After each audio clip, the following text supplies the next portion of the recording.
سپرد کر دیے جائیں گے۔ سجدہ کرنا ہمارا کام ہے، قبول کرنا یا نہ کرنا وہ اس کی مرضی ہے۔ تم اپنا کام کرو، جب رب کی بارگاہ میں سجدے کرتے رہو گے، رب تبارک و تعالیٰ کی بارگاہ میں اپنی پیشانیاں جھکاتے رہو گے، ہو سکتا ہے ایک سجدہ قبول نہ ہو، 2 نہ ہو، 3 نہ ہو، 4 نہ ہو، لیکن رب تبارک و تعالیٰ کی رحمت ایسا نہیں ہے کہ ہمیشہ انسان کے لیے مایوس رکھے، ہمیشہ انسان اللہ کی رحمت سے دور رہے، ایسا نہیں ہے، بلکہ رب تبارک و تعالیٰ ارشاد فرماتا ہے جب بندہ دنیا کا بھٹکا ہوا سارے غموں کو لے کر میری بارگاہ میں آتا ہے اور جب سجدے میں اپنا سر رکھتا ہے، میرے لیے یاد کرتا ہے، میرے لیے پکارتا ہے، رب ارشاد فرماتا ہے میں اپنے بندے کی گلے کی رگوں سے بھی زیادہ قریب ہو جاتا ہوں۔ رب تبارک و تعالیٰ ہمارے گلے کی رگوں سے بھی زیادہ قریب ہو جاتا ہے، اور جب رب کائنات اتنا قریب انسان کے ہو جاتا ہے تو اندازہ لگاؤ کہ وہ ہماری مرادوں کو سننے والا نہیں ہے، ضرور ہماری مرادوں کو، ہماری دعاؤں کو قبول کرنے والا ہے، لیکن پہلے اپنے اندر ایسی حکمت، اپنے اندر ایسا طریقہ ہونا چاہیے کہ اگر رب کی بارگاہ میں ہاتھ اٹھا دیے جائیں تو رب تبارک و تعالیٰ اس کے لیے اپنی بارگاہ میں قبول کرے۔ کر بلند خود کو ہر ایک تقدیر سے پہلے، خدا خود کہے بتا تیری مرضی کیا ہے، اپنے آپ کے لیے اتنا بہترین بناؤ۔ اور رب تبارک و تعالیٰ نے جو مراتب عطا کیے وہ کوئی پیسے یا شہرت یا حکمت یا خاندان کی بلندی دیکھ کر نہیں، بلکہ محبت رسول دیکھ کر ان کے لیے عطا کی گئی۔ رب تبارک و تعالیٰ اپنے بندوں کے لیے موقع عطا کرنے والا ہے، موقع دے رہا ہے، اور ہم اور آپ اگر اس کا فائدہ اٹھاتے ہیں، اس میں اپنے رب تبارک و تعالیٰ کو راضی کر کے اپنی زندگی گزارتے ہیں تو ہماری زندگی دنیا میں بھی کامیاب ہے اور آخرت میں بھی انشاءاللہ کامیاب ہو جائے گی، دونوں جہان میں کامیابی ہمارے لیے مل جائے گی۔ رب ارشاد فرماتا ہے ساری خوبیاں، ساری تعریفیں اللہ تبارک و تعالیٰ کے لیے ہے جو ساری دنیا کا مالک ہے۔ اور حضرت سلیمان علیہ السلام رب کی بارگاہ میں عرض کرتے ہیں مولا تبارک و تعالیٰ تو میرے لیے مہلت دے کہ میں تیری مخلوق کے لیے کھانا کھلاؤں، جتنی بھی تیری مخلوق ہے سب کے لیے کھانا کھلاؤں۔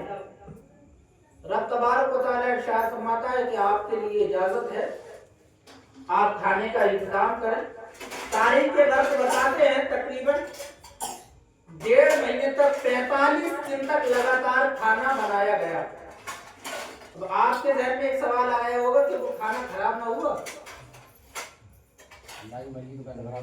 ہاں یہی بات ہے، جب رب تبارک و تعالیٰ کی حکمتیں ہوتی ہیں، جب وہ پتھر کے اندر کیڑے کو رزق دے سکتا ہے اس کی حکمتیں ہیں، ماں کے پیٹ کے اندر بچے کو پال دیتا ہے، یہ سب اس کی حکمتیں ہیں، کنکروں سے کلمہ نکالنا یہ اس کی حکمتیں ہیں، تو 1.5 مہینے تک کھانے کو سلامت رکھنا وہ رکھ سکتا ہے، ہر چیز پر قادر ہے وہ۔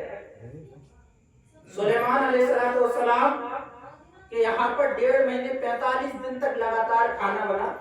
رب کی بارگاہ میں عرض کرتے ہیں مولا کھانے کے انبار ہو گئے ہیں، ڈھیر لگ گئے ہیں، اب تو اپنی مخلوق کے لیے بھیج، اب وہ کھانا کھا لے، میرا دسترخوان کافی چوڑا بنا دیا گیا ہے۔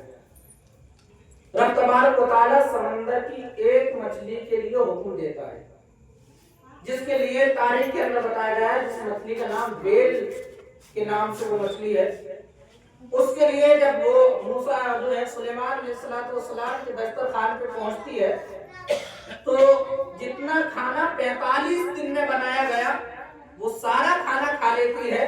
اس کے بعد میں اب بھی مچھلی کا منہ کھلا ہوا ہے۔ سلیمان علیہ السلام رب کی بارگاہ میں عرض کرتے ہیں مولا ماجرا کیا ہے، 45 دن کا کھانا یہ مچھلی کھا چکی ہے اور اب بھی اس کا منہ کھلا ہوا ہے۔ کہا سلیمان اس مخلوق کو کھانے کھلانے والا میں ہوں، ابھی یہ مچھلی اب بھی بھوکی ہے۔ کہا مولا اس میں کیا حکمت، کتنا کھانا کھاتی ہے؟ تاریخ کے اندر بتایا گیا सलाम सुनो, ये एक मछली एक वक्त में कई सौ टन खाना खाती है, लेकिन तुम तो एक मछली का पेट ना भरा सके, हम ऐसी 1000 मछलियों के लिए पानी के अंदर रोटी पहुंचाने वाले,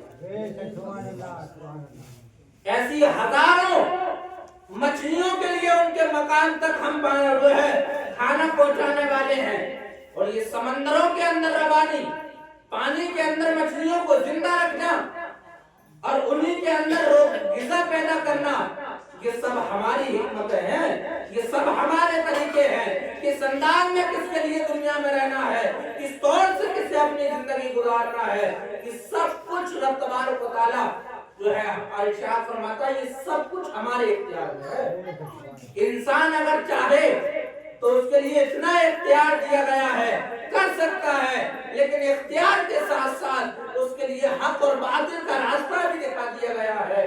अब इख्तियार के बावजूद हक और बातिल का रास्ता सामने होते हुए कौन से रास्ते को अपना के अपनी जिंदगी गुजारता है, कौन से रास्ते पर अपनी जिंदगी को अमल करके गुजार रहा है, ये सब कुछ इंसान जानने वाला है। और रब तबारक व तआला तो दिलों के हाल से भी जानने वाला है। आगे रब इरशाद फरमाता है, अल्लज़ी खलक़ल मौत वल हयात लियब्लुवकुम अय्युकुम अहसनु अमला, और हमने मौत और जिंदगी को इसलिए पैदा फरमाया ताकि इंसान के लिए आजमाए कौन इंसान दुनिया में रह के कैसे अमल कर रहा है, किस अंदाज में अपनी जिंदगी गुजार रहा है, क्या रब के अफ़आल, रब के अक़वाल, रब के कानून को मान के जिंदगी गुजार रहा है, क्या अपनी तरफ से जिंदगी गुजार रहा है, क्या अपने अंदाज में जिंदगी गुजार रहा है। याद रखो मुसलमानों, ये 4 दिन की चांदनी है, इज्जत है, दौलत है, पैसा है, सब कुछ है। अगर ईमान हमारे पास नहीं है तो तुम ये समझ लो तुम अपनी नजरों में कामयाबी की जमानत पे हो, लेकिन कुरान और हदीस तुम्हारे लिए कोई इज्जत मकाम नहीं देने वाली है। कुरान और हदीस की नजर में तुम्हारी हैसियत कुछ भी नहीं है। आप जो है हज़रत अली रज़ी अल्लाह तआला ने इरशाद फरमाते हैं, किस्मतुल जब्बार फीना रदइतु किस्मतुल जब्बार फीना लला इल्मुन वलिल माल जुहाल। हज़रत अली इरशाद फरमाते हैं, हम अल्लाह की तक़सीम से राजी हैं। रब तबारक व तआला ने जो है हमारे लिए इल्म से नवाजा है और जाहिलों के लिए माल से नवाजा गया है।